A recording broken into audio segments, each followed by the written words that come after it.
اعوذ باللہ من الشیطان الرجیم بسم اللہ الرحمن الرحیم الحمد للہ رب العالمین الصلاۃ والسلام علی اشرف الخلق محمد وآلہ الطیبین الطاہرین وعجل فرجہم۔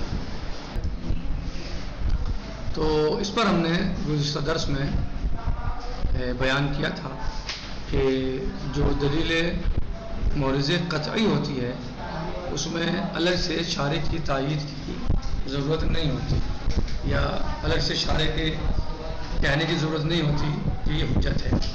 لیکن اگر دلیل قطعی نہیں ہے، دلیل مورز ہے لیکن غیر قطعی ہے، جیسے امارات وغیرہ، تو اس میں شارع کی طرف سے یعنی جعل شارع اس کو حجت پر ہونا ضروری ہے تاکہ اسے حجت مانا جا سکے۔ یہ ہم نے اس میں گزشتہ درس میں خلاصتاً گفتگو کی تھی، آج تطبیق کر دیتے ہیں کچھ۔ کہہ رہے ہیں کہ الاصل عند الشک فی الحجیہ، جی کہہ رہے ہیں عرفنا ان للشارع دخلا فی جعل الحجیہ للادلۃ المحرزہ غیر القطعیہ۔ ہم اس بات کو گزشتہ دروس میں یا بحث میں سمجھ چکے ہیں، جان چکے ہیں کہ شارع کا دخل ہے حجت قرار دینے میں ان ادلہ کو کہ جو غیر قطعیہ ہیں۔ ادلہ محرزہ تو ہیں لیکن غیر قطعیہ ہیں، یعنی ہم اس بات کو جان چکے اور سمجھ چکے اور اس بات کو پڑھ چکے کہ ادلہ محرزہ غیر قطعیہ کو حجت قرار دینے کے لیے جعل شارع کی ضرورت ہے۔ صحیح واضح ہوا؟ جیسے وہ کیا ہے، امارات ہیں، امارات ادلہ محرزہ ہیں لیکن غیر قطعیہ ہیں۔ امارات کیا ہیں؟ ادلہ المحرزہ لیکن غیر القطعیہ ہیں۔ فَإِنَّ حَرَزْنَا جَعْلَ الشَّارِعِ الْحُجَّةَ لِأَمَارَةٍ فَهُوَ، پس اگر جو ہے وہ مثلا ہم اس بات کو دیکھ لیں، جان لیں، سمجھ لیں کہ شارع نے قرار دی ہے ہمارا کو حجت، صحیح تو ٹھیک ہے، حجت ہے۔ وَإِذَا شَكَكْنَا فِي ذَلِكَ لَمْ يَكُنْ بِالْإِمْكَانِ التَّعْوِيلُ عَلَى تِلْكَ الْعِبَارَةِ لِمُجَرَّدِ احتمال جعل الشارع الحجة لها۔ یعنی ہم اس بات کو جان لیں، سمجھ لیں، اچھی طرح پہچان لیں کہ شارع نے اس امارہ کو حجت قرار دیا ہے تو ٹھیک ہے، وہ حجت ہے۔ لیکن جب ہم شک کریں اس کے بارے میں تو فقط احتمال اس بات کا کہ شارع نے اس کو حجت قرار دیا ہے یا اس کے لیے حجت قرار دی ہے، اس امارہ کے لیے صرف ممکن ہونا ہمارے لیے کافی نہیں ہے، اس بات کا امکان کافی نہیں ہے۔ یعنی ہم امکان پر بھروسہ نہیں کر سکتے جب تک کہ ہمیں یہ بات معلوم نہ ہو جائے کہ شارع مقدس نے، شارع نے اس امارہ کو حجت قرار دیا ہے یا اس امارہ کے لیے حجت کو قرار دیا ہے۔ اس وقت تک ہم اس پر اعتبار اور تعویل اور بھروسہ نہیں کر سکتے، یعنی صرف ممکن ہونے کی وجہ سے، ممکن ہونے کی بنا پر اس پر اعتبار اور تعویل نہیں کر سکتے، بھروسہ نہیں کر سکتے، بلکہ ضروری ہے کہ ہم اس کو سمجھ لیں۔ اگر ہم نے سمجھ لیا کہ شارع نے اس حجت کو یعنی اس امارہ کو حجت اس امارہ کے لیے حجت قرار دیا ہے، یعنی اس امارہ کو حجت قرار دیا ہے، تو پھر کوئی مشکل نہیں۔ لیکن اگر ہم صرف امکان کی بنا پر یہ چاہیں کہ سمجھ لیں یا ہم مان لیں اس بات کو یہ ہمارا حجت ہے، تو اس پر ہم بھروسہ نہیں کر سکتے، بلکہ ضروری ہے کہ ہم اس بات کو جانیں۔ واضح واقعی کیوں؟ لأنہا، اس لیے کہ ہمارا لأن الامارہ ان کانت نافیۃ للتکلیف، اس لیے کہ اگر ہمارا تکلیف کے لیے نافیہ ہیں، تکلیف کو منع کرنے والے ہیں، وَنُرِيدُ أَن نُثْبِتَ بِهَا الْمُعَذِّرِيَّةَ، اور ہم اس بات کا ارادہ کریں کہ ان امارہ سے ہم کہیں ثابت کریں کیا؟ معذریہ۔ تو یہ بات واضح ہے کیا؟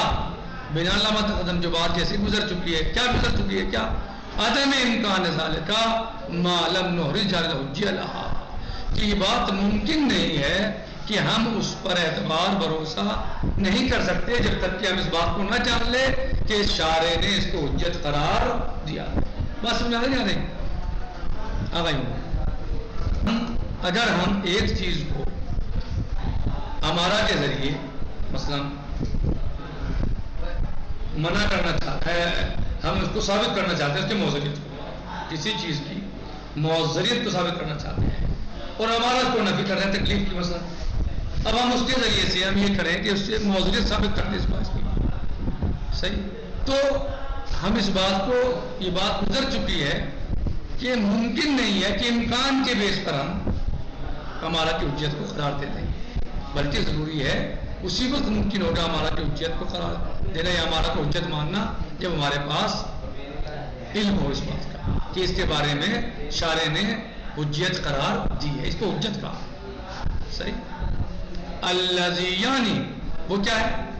اذن الشارع فی ترک تحفظ یا تکلیف المشکوک، یعنی شارع نے اس بات کی اجازت دی ہو کہ ترک تحفظ صحیح ہے اس تکلیف مشکوک میں، یعنی شارع نے ہمیں یہ بات معلوم ہو گئی ہو کہ شارع نے اس کو حجت قرار دیا ہو، یعنی کیا مطلب کہ وہاں پر ہمیں ترک تحفظ کی اجازت دی ہو، کیا ہو؟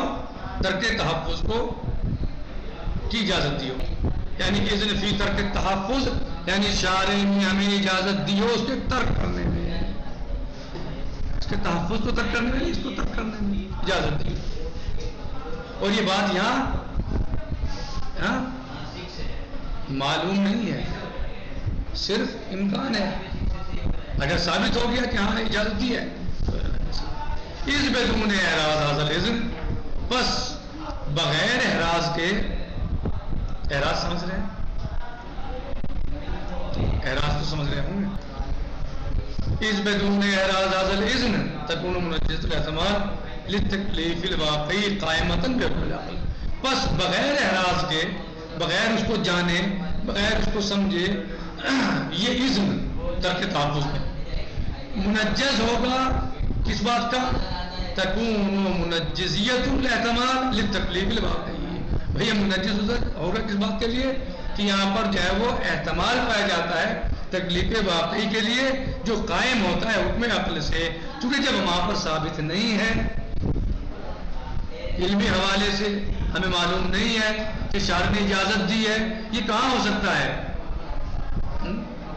جہاں ہمیں یہ پتہ لگ گیا ہو، معلوم ہو گیا ہو کہ شارع نے ہمیں اس کے ترک تحفظ میں اجازت دی ہے، صرف احتمال پہ نہ جائیے کہ احتمال ہے کہ شارع نے اجازت دے دی ہو، امکان ہے، امکان سے ممکن نہیں ہوگا یہاں، بلکہ ہمیں اس بات کا احراز اور ہمیں یہ بات پہنچی ہو اور ہمیں یہ بات ملی ہو، پائی گئی ہو کہ شارع نے اجازت دی ہے ترک تحفظ میں۔ اگر ایسا نہیں ہے تو پھر منجزیت جو ہے وہ مرتفع نہیں ہوگی، بلکہ منجزیت پائی جائے، لا ترتفع حاضر منجزیت الا باعراض الاذن فی ترک التحفظ، تو پھر یہاں منجزیت مرتفع نہیں ہوگی، مگر کب؟ اسی وقت مرتفع ہوگی جب ہمیں ترک تحفظ میں اذن کا یقین اور علم ہو جائے۔ وما شک فی الحجیہ لا اعراض الاذن المذکور، اور اگر شک پایا جا رہا ہے حجت میں تو پھر یہاں پر اعراض نہیں ہے، اذن مذکور ہے۔ نتیجہ القول اور خلاصۃ القول یہی ہے کہ اگر ہمیں ترک تحفظ میں اذن میں یقین ہو جائے، علم ہو جائے، معلوم ہو جائے کہ شارع نے ترک تحفظ میں اجازت دی ہے تو پھر صحیح ہے، اور اگر ہمیں یہ معلوم نہیں ہے کہ ترک تحفظ میں اجازت دی ہے شارع نے تو پھر عقل کے اعتبار سے وہاں پر تکلیف مرتفع نہیں ہوگی بلکہ منجز ہو جائے گی، اور منجز صرف ایک ہی صورت میں ہے کہ نہیں ہو سکتی، کون سی صورت میں منجز نہیں ہو سکتی؟ جب ہمیں علم ہو جائے۔ آج کی ہماری گفتگو اور بحث اور درس کا خلاصہ اور نتیجہ یہی ہے، یعنی نتیجۃ الدرس اور خلاصۃ الدرس یا خلاصۃ القول، ہماری گفتگو آج کی الاصل عند الشک فی الحجیہ اس بارے میں، یعنی شک کے وقت الاصل عند الشک فی الحجیہ، اصل کیا ہے جب حجت میں شک، کہہ رہے ہیں کہ اگر ہم اس بات کو اچھی طرح جان چکے ہیں اور سمجھ چکے ہیں کہ اگر ادلہ محرزہ غیر قطعی ہیں تو اس میں حاجت ہے کس چیز کی؟ شارع کے تدخل کی.